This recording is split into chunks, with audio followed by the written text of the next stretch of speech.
নমস্কার, আমি বন্দনা। আমার কিচেনে আপনাদের সবাইকে স্বাগত জানাই। আবার এসে হাজির হয়েছি নিরামিষ মুগ ডালের একটি রেসিপি নিয়ে।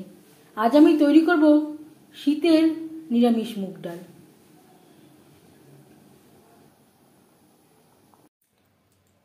শীতের নিরামিষ মুগ ডাল তৈরি করতে এখানে আমি নিয়েছি 250 গ্রাম মুগ ডাল। ছোট দানার মুগ ডাল আমি নিয়েছি। ডাল আমি ডাইজেস্ট করে নিয়েছি। প্রথমে শুকনো খোলায় ভেজে নিয়েছি, তারপর পরিষ্কার করে জল পাল্টে পাল্টে ধুয়ে নেওয়ার পরে আধা ঘন্টা ভিজিয়ে রেখেছিলাম। পরিমাণ মতো জল আমি গরম করে নিয়েছি। এবার দিয়ে দেব মুগ ডাল।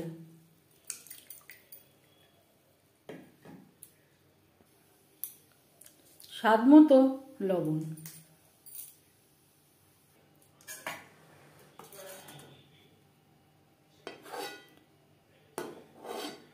ডাল ফুটতে শুরু করে দিয়েছে। ডালের ফেনা পরিষ্কার করে নেব। খুব সহজ একটা রান্না, নিরামিষ মুগ ডাল। আপনারাও প্রায় তৈরি করে থাকেন, তবে আমি কিভাবে শীতে এই নিরামিষ মুগ ডাল রান্না করি সেটা খুব সহজভাবে আপনাদের সাথে শেয়ার করব।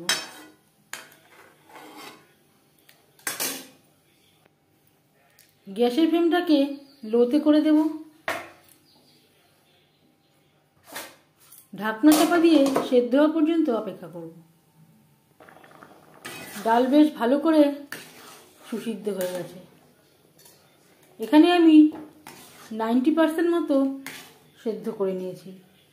এবার দিয়ে দেব খুবই সামান্য পরিমাণে আদা বাটা। গ্যাসের ফ্লেমটা অফ করে দেব।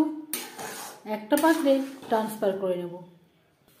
ফোড়ন দেওয়ার জন্য দিয়ে দিয়েছি সরষের তেল। দিয়ে দিলাম 3টে শুকনো লঙ্কা। লঙ্কা ভেজে নেওয়ার পর দিয়ে দেব তেজপাতা, ছোট 1 চামচ গোটা জিরে, আর দিয়ে দেব সেদ্ধ করে রাখা ডাল।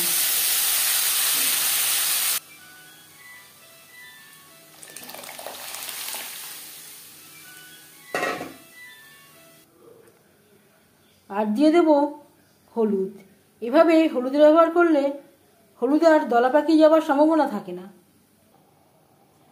দিয়ে দেব হলুদ গোলা জল।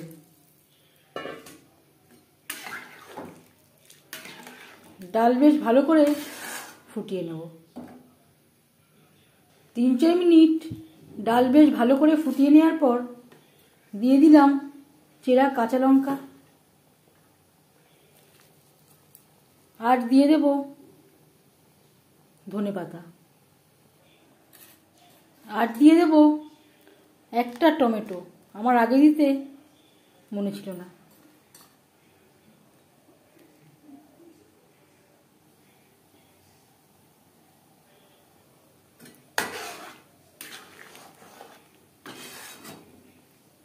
ডালের সাথে ধনেপাতা ও টমেটো বেশ ভালো করে মিক্সড করে দেব।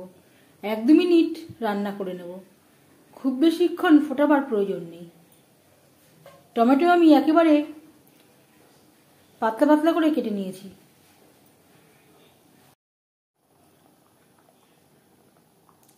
গ্যাসের ফ্লেমটা অফ করে দেব। 5 মিনিট ঢেকে স্ট্যান্ডিং টাইমে রাখবো।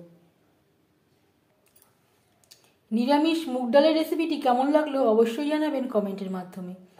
যদি এই রেসিপিটি ভালো লেগে থাকে লাইক করবেন, শেয়ার করবেন, সাবস্ক্রাইব করবেন আমার চ্যানেলটিকে। বেল আইকনটা ক্লিক করে দেবেন। যখন আমি নতুন ভিডিও আপলোড দেব তার নোটিফিকেশান সবার আগে আপনার কাছে পৌঁছে যাবে। আপনারা সবাই অনেক অনেক ভালো থাকবেন।